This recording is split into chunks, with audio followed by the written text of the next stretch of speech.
All right, guys. Science, business, they're about to cross over right now. We're going to go over a few things in this video.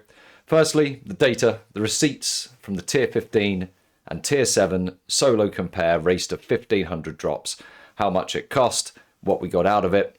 We're going to jump into the details of the farm method we use. It's not spicy or anything, honestly. It's just like a mid-tier farm, but just the consistency that we applied across our tests. It's simple and it works. You copy it if you want.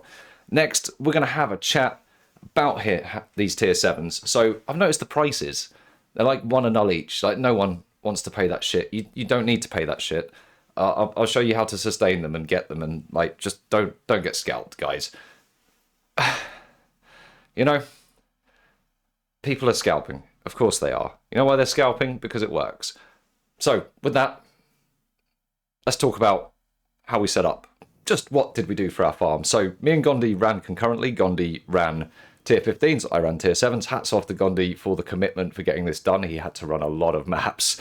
But important thing, as I said, this isn't like a fantastic juicing method or anything. It's just mid-tier.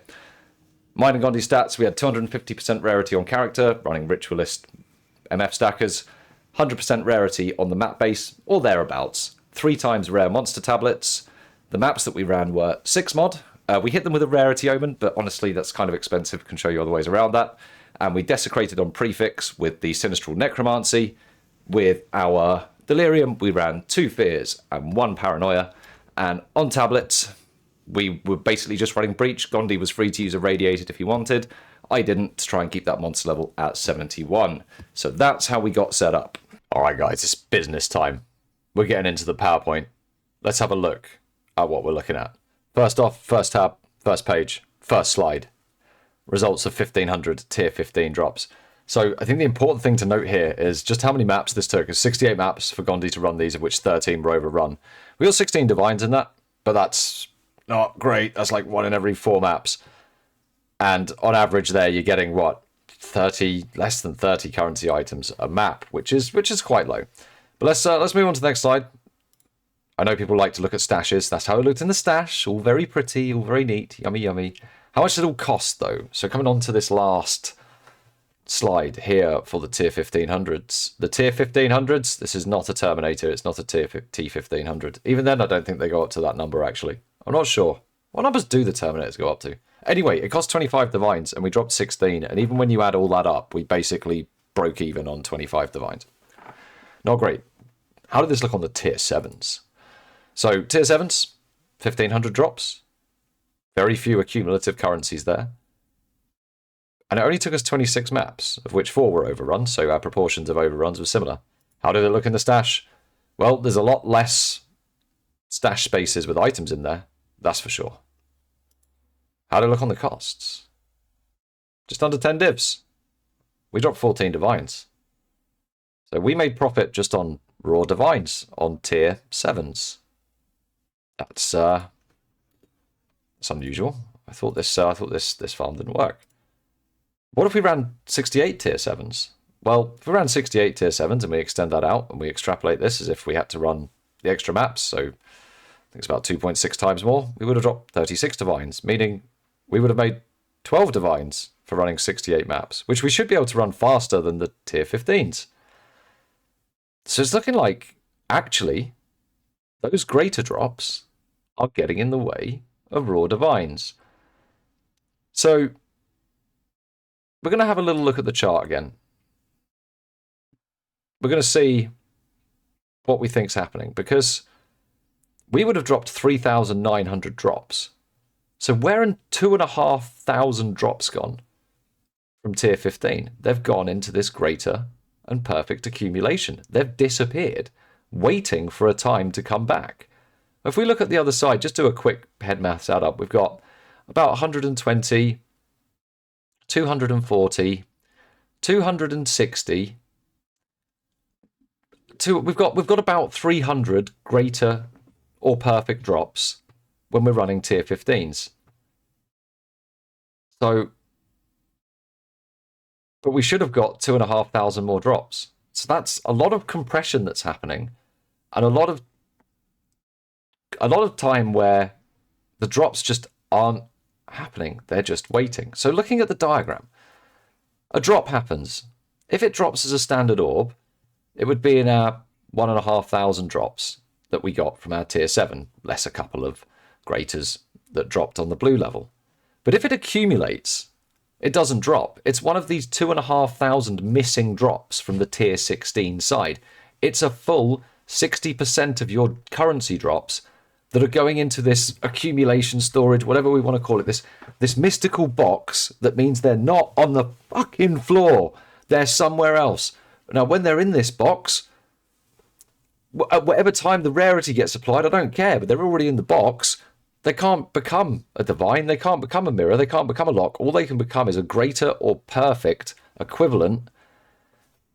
And honestly, the rate at which they're dropping, 300 drops, not seeing one perfect exalt or one perfect chaos, that sounds kind of normal. And it kind of hammers home to me that I think that the rarity is being applied at point of drop, and the accumulation is probably a percentage chance. Oh, you've hit the storage, you've hit the storage, you've hit the storage, and this percentage chance to have a drop happen is coming up, which is why you can sometimes get 2 drops back to back, and then you might see 2 perfect exalts back to back because you've got high rarity, you've got 2 accumulations happen quite quick, you drop 2 perfect exalts. So I think it makes perfect sense that the rarity is being applied here as the drops happen, just the same as it drops with the standard orb, but like with tier 17 maps in PoE 1, this is the same tech, I believe, that's just been ported over to PoE 2. So in PoE 1, some of your maps at high level, as far as I understand, are saved up and then they will drop occasionally as a tier 17. I think that same tech's been ported over here and just slapped on the currency for these new greater and perfects. It's not balanced. I hope GGG are going to look into this. But that, as far as I understand it, is what's happening.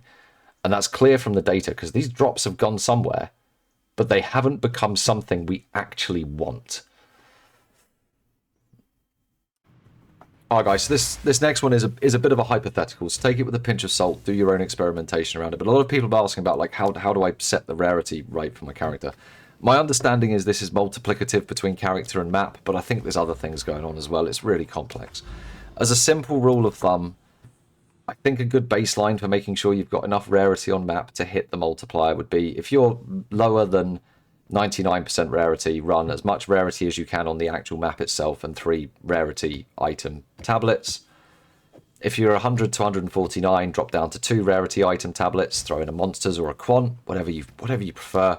If you're 150 to 199 on character, throw in 1 rarity tablet, 2 monsters, and if you're 200% plus, go for 3 monsters. If you're running some like big fucking dick build that's got like 450 rarity on it, 500 rarity, maybe just don't care about rarity anywhere else and just juice it up with as many monsters or quantity as you can. That's the rule of thumb I've been following for my characters, and it seems to be paying back dividends. If I check my character rarity and then apply tablets and map rarity accordingly. Now map rarity's actually got really expensive. The IIR omens are stupid expensive, and tier 7s have been scalped to hell. So let's have a quick chat about tier 7s and how to get them and how to craft them and a few things to make sure you sustain them and don't have to pay 1 a null each. So first things first then, how do you get these things? Well, you're probably going to have to buy 1 unless you've got your stash tab. Remember, you can recombine 3 of the same tier map into the tier above, so 3 tier 5s can become a tier 6. You can then run the tier 6 with a powerful map boss and get a tier 7 from it. That's right, map bosses always drop at least 2 waystones, and every map has a map boss now, so as soon as you've got 1, you can make the others. Now, what about actually crafting these things and sorting them out? Well, the simplest thing to do is just slam them up to 6 mods using an ALK and a couple of exalts. Take a look at the modifiers. If it's got enough rarity on it already, 50% plus or so, don't bother wasting an IIR omen on it. In fact, maybe don't even bother wasting one at all. Just get a Sinistral Necromancy omen, get a Preserved Vertebrae. This will ensure that you hit a prefix modifier. Slam it with that. You'll get a prefix modifier. You have 5 other mods. If you don't do that step, if you are going to use an omen, because the omen will just replace your abyss omen, your abyss prefix. So don't use an omen then. But this is just to keep it cheap. The omens are expensive.